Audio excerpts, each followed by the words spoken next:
سر آپ نے یہ پڑھی ہے نا فضائل اعمال؟ جی پڑھی ہے۔ مولانا زکریا صاحب امام ابو حنیفہ 40 یا 50 سال عشاء کے وضو سے فجر پڑھتے ہیں، میں یہ واقعات تو بے بنیاد کوئی بنیاد ہیں؟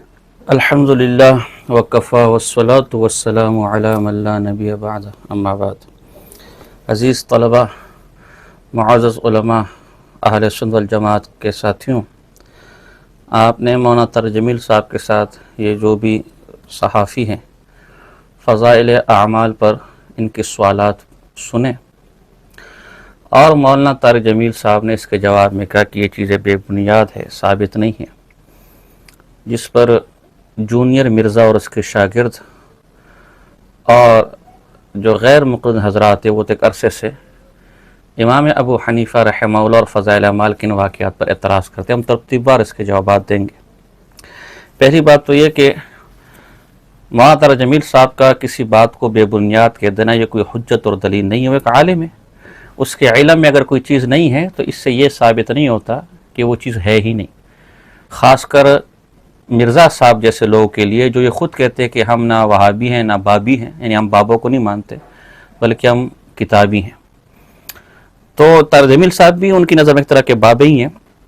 بہرحال ان میں سے جو ایک اعتراض فضائل اعمال کے حوالے سے کہ امام ابو حنیفہ رحمہ اللہ، امام اعظم امام بخاری رحمہ اللہ کے دادا استاذ امام ابو حنیفہ رحمہ اللہ نے 40 یا 50 سال تک عشاء کے وضو سے فجر کی نماز پڑھی، یہ واقعہ بے بنیاد نہیں ہے۔ میں انشاءاللہ اس کے حوالے آپ کو دوں گا، لیکن یہاں میں سوال کرنا چاہوں گا کہ یہ 40 سال تک نماز ایک وضو سے امام ابو حنیفہ پڑھے تو مجرم ہے، اور شیخ زکریا صاحب رحمہ اللہ نقل کرے تو مجرم ہے، یا کوئی اور پڑھے اور کوئی اور نقل کرے وہ بھی مجرم ہے؟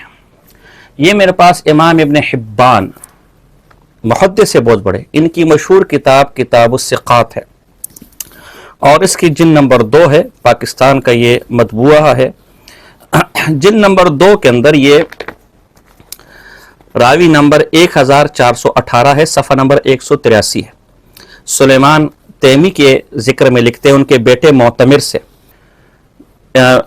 صلی ابی 40 سنۃ صلاۃ الغداۃ بوضوء عشاء الآخرہ، میرے والد نے 40 سال تک، یعنی جو سلیمان تیمی تھے انہوں نے 40 سال تک عشاء کے وضو سے فجر کی نماز پڑھی۔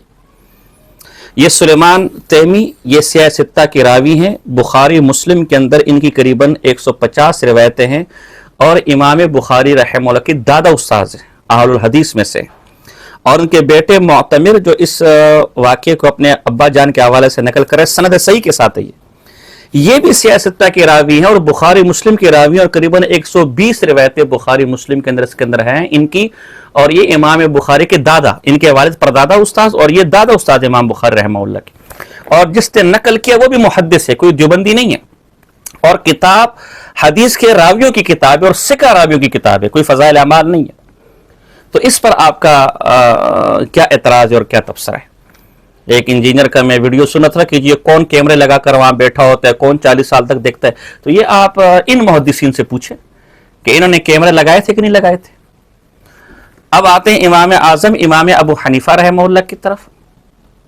اچھا، مزے کی بات آپ کو بتاؤں، شیخ عبد القادر جیلانی رحمہ اللہ کی غنیۃ الطالبین ہے، جس کا ترجمہ غیر مقلد حافظ مبشر نے کیا، اس کے صفحہ نمبر 496 پہ لکھا ہوا ہے غنیۃ الطالبین میں شیخ عبد القادر جیلانی نے کہ 40 تابعین سے یہ منقول ہے کہ وہ 40 سال تک عشاء کے وضو سے فجر کی نماز پڑھتے تھے، اور مزے کی بات ہے کہ آگے لکھا ہوا ہے کہ اس کی سند صحیح ہے، نقل کرنے والا بہت بڑا بزرگ، ترجمہ کرنے والا اہل حدیث عالم، سند صحیح، تو 40 تابعین سے جو چیز منقول ہو وہ تو درجہ تواتر حاصل کر لیتا ہے۔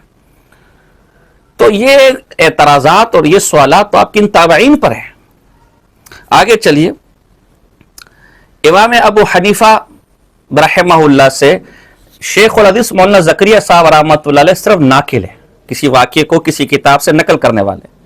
اگر کوئی واقعہ غلط ہے، کوئی بات غلط ہے، تو جس معتبر آدمی نے اس کو بیان کیا وہ مجرم ہے، اگلا آدمی تو اس معتبر آدمی پر اعتماد کر کے ایک بات کو نقل کرتا ہے نا۔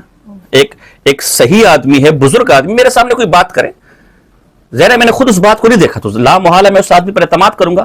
اگر وہ بات جھوٹی ہے تو میں مجرم نہیں ہوں, میں نے تو اس بزرگ پر اعتماد کیا, اس بزرگ کا گریبان پکڑا جائے. لہٰذا امام صاحب رحمہ اللہ کی یہ بات اگر غلط ہے تو بجائے فضائل اعمال پر اعتراض کرنے کے, بجائے شیخ صاحب اعتراض کرنے کے جنہوں نے جن معتبر لوگوں نے اس کو نقل کیا ہے, ان کی کتابوں کو چوراہوں پر آگ لگائی جائے اور ان کے مصنفین کا گریبان پکڑا جائے. امام ذہبی رحمہ اللہ, جن کے بارے میں امام سبکی طبقات الشافیہ میں لکھتے ہیں کہ 7 صدی ہجریوں کے افراد ان کے سامنے, رجال ان کے سامنے ایسے تھے جیسے ایک پلیٹ کے اندر دانے پڑے ہوں. امام ابن حجر عسقلانی جن کے بارے میں کہتا ہے کہ اسماء و رجال میں سادگی کو ضبط تام تھا, اور لوگ ان کے حافظے کے, امام ابن حجر عسقلانی اس جیسے حافظے کی دعا مانگتے تھے کہ مجھے خدا را ذہبی جیسا حافظہ عطا فرما. یہ امام ذہبی سیر اعلام نبلاء کے اندر جلد نمبر 6 ہے, صفحہ نمبر 399, یہ اسد بن عمر سے نقل کرتے ہیں ان ابا حنیفہ رحمہ اللہ صلی العشاء والصبح بوضوء 40 سنۃ, صبح اور عشاء کی نماز 40 سال تک ایک وضو سے پڑھتے رہے. تو امام ذہبی رحمہ اللہ پر کیا فتوی ہے؟ بخاری کے عظیم شارح اور عظیم محدث جن کے بارے میں حجر عسقلانی کے شاگرد سخاوی نے جسے کتب الاولیاء کہا ہے اس کی سوانے میں, وہ امام نووی اپنی کتاب تہذیب الاسماء واللغات جلد نمبر 2 صفحہ نمبر 88 کے اندر امام صاحب کے حوالے سے ہی بات نقل کرتے ہیں کہ 40 سال تک انہوں نے فجر کی نماز عشاء کے وضو سے پڑھی. امام سیوطی رحمہ اللہ طبیع الصیف ہمارے پاس وہاں موجود ہے, اس کے اندر انہوں نے یہ بات لکھی امام صاحب کے حوالے سے.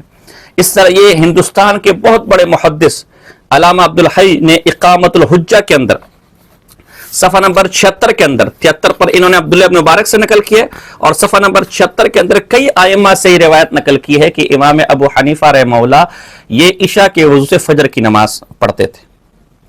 اس طرح خطیب بغدادی جیسا آدمی جنہوں نے امام حنیفہ کے ضم میں کوئی روایت ایسی نہیں تھی جو اپنی تاریخ میں نقل نہ کی ہو, خطیب بغدادی رحمہ اللہ نے تاریخ بغداد کی جلد نمبر 15 صفحہ نمبر 484 پر اس واقعے کو اپنی سند سے نقل کیا.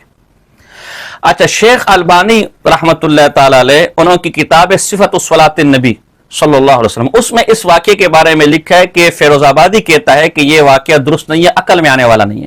بھئی عقل میں نہ آنے سے ہم کیا, عقل میں نہ آنے سے کوئی بات کیا جھوٹ ہو جاتی ہے؟ عقل میں تو یہ بھی نہیں آتا نا کہ ایک پلمبر آج میڈیا کے سامنے بیٹھ کر لوگوں کو بخاری اور مسلم کے حدیث بتاتا رہے. عقل میں تو ہماری یہ بھی نہیں آتا, تو کیا ہم اس کا انکار کر دیں؟ بھائی یہ کھانے اور غذا کے اوپر ہوتا ہے. عموماً سوال ہوتا ہے کہ جی رات اتنی طویل تو قضاء حاجت کی ضرورت نہیں پڑتی, یہ غذا کے اوپر ہوتا ہے. میں اپنا تجربہ آپ کو بتاؤں تحدیث نعمت کے طور پر, میں جب عمرے پر گیا تو میں نے وہاں زمزم کا تجربہ کیا کہ اگر زمزم استعمال کیا جائے تو یہ پیاس بھی بجھا دیتی ہے اور بھوک بھی ختم کر دیتی ہے اور ہاضم بھی. آپ یقین کریں میں نے صبح فجر کی نماز کے بعد ناشتہ کیا اور اس کے بعد حرم میں نے کہا میں صرف زمزم پیوں گا اور دیکھوں کیا ہوتا ہے. میں حرم میں عصر تک زمزم پیتا رہا اور جو بھی میری طاقت میں عبادت تھی میں کرتا رہا. آپ یقین کریں عصر تک نہ مجھے وضو کی ضرورت پڑی نہ قضاء حاجت کی. عصر کی نماز کے بعد میں صرف ثواب کی نیت سے کہ وضو تازہ کر لوں میں وضو خانے میں گیا. یہ میرا حال ہے.